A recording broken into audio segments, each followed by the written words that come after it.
Bem-vindos a mais uma exploração profunda. Hoje, vamos mergulhar nas origens da medicina social, sabe? Seguindo um pouco as ideias de Michel Foucault, e vamos questionar aquela noção comum. Será que a medicina moderna, essa ligada ao capitalismo, foi sempre focada só no indivíduo ou tem mais história aí? Exatamente. E a hipótese central de Foucault ela desafia essa visão. Ele argumenta que o capitalismo não privatizou a medicina, mas, pelo contrário, socializou o corpo. Socializou o corpo? Como assim?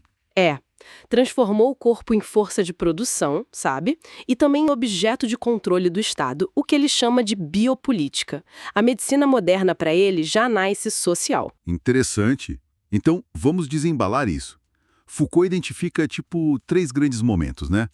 O primeiro ele situa na Alemanha do século XVIII, a medicina de Estado. Mas por que a Alemanha? Bem, a Alemanha da época era muito fragmentada politicamente, a economia não estava no seu auge, pós-guerra, e a burguesia estava ali, buscando um papel dentro do Estado. É nesse contexto que surge a Staatswissenschaft, a ciência do Estado. Certo. A ciência do Estado. E como a medicina entra nisso? Aí entra o conceito fascinante da medicinische Polizei, a polícia médica. Mas olha, não é polícia no sentido que a gente pensa hoje. Não era só para contar quem nascia ou morria. Era um programa ativo mesmo do Estado para melhorar a saúde da população. A saúde vista como força do Estado, entende? Entendi. Uma gestão da saúde como política de Estado, então. E como isso funcionava na prática? Que tipo de ações? Basicamente, tinha a observação da morbidade, claro. Mas também uma tentativa de normalizar, de padronizar o ensino e a prática médica. E é curioso que começaram tentando padronizar os médicos primeiro. Interessante. Padronizar os profissionais. Isso. E também criaram uma estrutura administrativa, centralizada para coletar informações, para ter funcionários médicos em cada região. Certo. Uma máquina estatal de saúde começando a se formar. Exato. E o ponto-chave, o paradoxo que Foucault aponta, é que essa estatização forte da medicina aconteceu antes da grande medicina clínica do século XIX. Isso vai contra a ideia de uma evolução linear, sabe? Primeiro o indivíduo, depois o social. Não. O foco ali era a força do Estado. Ainda não era bem a força de trabalho industrial. Tá, ok. Primeira etapa entendida, medicina de Estado na Alemanha. Agora, a segunda etapa nos leva para a França, final do século XVIII. A medicina urbana. Aqui o motor é outro, né? A urbanização acelerada. Sim, completamente diferente. O problema aqui é a cidade crescendo descontroladamente. E com isso vem o que Foucault chama de medo urbano. Medo das multidões, das fábricas novas, das epidemias que varriam as cidades, até dos cemitérios, né? Assim, o caso do Cemitério dos Inocentes em Paris é famoso, né? Que transbordava literalmente. Um pânico sanitário. Exatamente. Era preciso unificar, controlar essa cidade que parecia um caos. E o modelo de resposta veio de uma velha conhecida, a peste. A peste. Mas como? Não era mais exclusão, como com a lepra? Não. O modelo da lepra era excluir, isolar o doente para sempre. O modelo da peste, usado na quarentena, era outro. Era dividir o espaço, quadricular a cidade, vigiar tudo e todos, registrar quem entra, quem sai, quem adoece.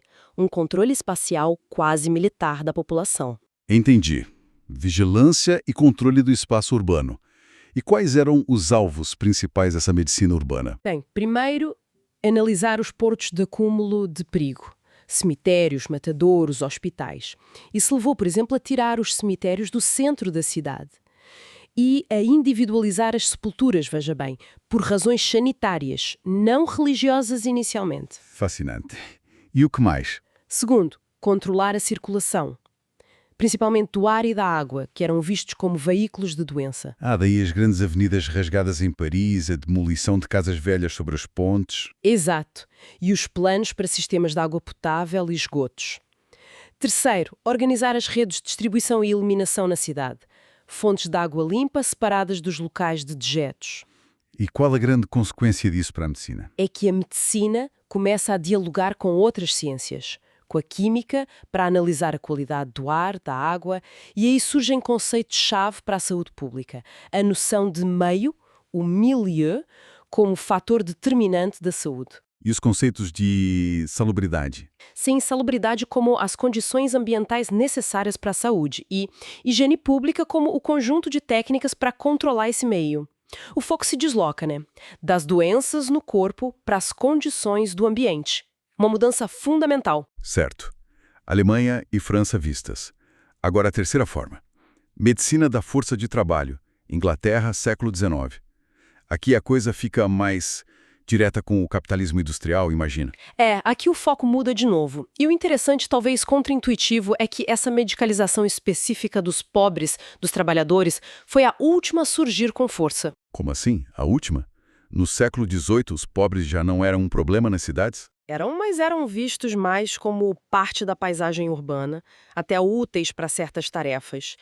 Não eram o principal perigo médico ou político ainda. Isso muda no século XIX. Os pobres urbanos passam a ser vistos como uma ameaça. Ameaça política com as revoltas operárias. E ameaça sanitária também, né? A cólera de 1832, por exemplo, foi muito associada aos bairros pobres. Exatamente. E talvez com a industrialização eles se tornam menos necessários para certas funções urbanas antigas.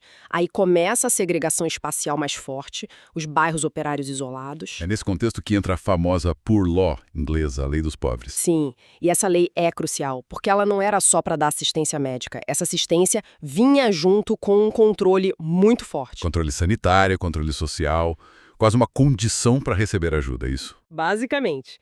Foucault interpreta isso como uma forma de proteger as classes mais ricas, criar um cordão sanitário em volta da pobreza, controlando os focos de doença e de desordem que poderiam ameaçá-las. Mas imagino que isso não foi aceito pacificamente, né? Houve resistência. Muita resistência. Junto com a Poor Law vieram os Health Services, os inspetores sanitários como John Simon. Eles impunham vacinação obrigatória, registravam doenças compulsoriamente, mandavam sanear casas e bairros à força. E isso afetava principalmente quem? Na prática, incidia muito mais sobre as classes trabalhadoras e pobres. E claro que houve reação. Lutas contra essa medicalização forçada, pelo direito ao próprio corpo, às vezes tinha um fundo religioso ou ligado a práticas de cura populares alternativas. Certo, então o sistema inglês acabou sendo uma mistura, né? Exato. Combinou essa medicina assistencial e de controle para os pobres com uma saúde pública mais administrativa, geral, e a medicina privada para os ricos. Um modelo bem flexível que acabou influenciando muitos lugares. Uau! Que percurso! Então, resumindo o que a gente tira disso tudo. A medicina social não foi uma coisa só que evoluiu bonitinho. De jeito nenhum. Nasceu de formas diferentes, em lugares diferentes, respondendo a problemas diferentes. Problemas de Estado, problemas urbanos, problemas da força de trabalho. E em todos esses momentos, ela se mostrou uma ferramenta poderosa de gestão social, de gestão das populações. E por que é importante entender essas raízes hoje? Principalmente para quem estuda ou trabalha com saúde coletiva. É fundamental, porque ajuda a gente a enxergar que os sistemas de saúde, as políticas públicas, até a forma como coletamos dados de saúde hoje, tudo isso ainda carrega dimensões dessa biopolítica. Ainda são formas de gerir a vida, os corpos, as populações, e nem sempre de forma neutra ou igualitária, né? Com certeza.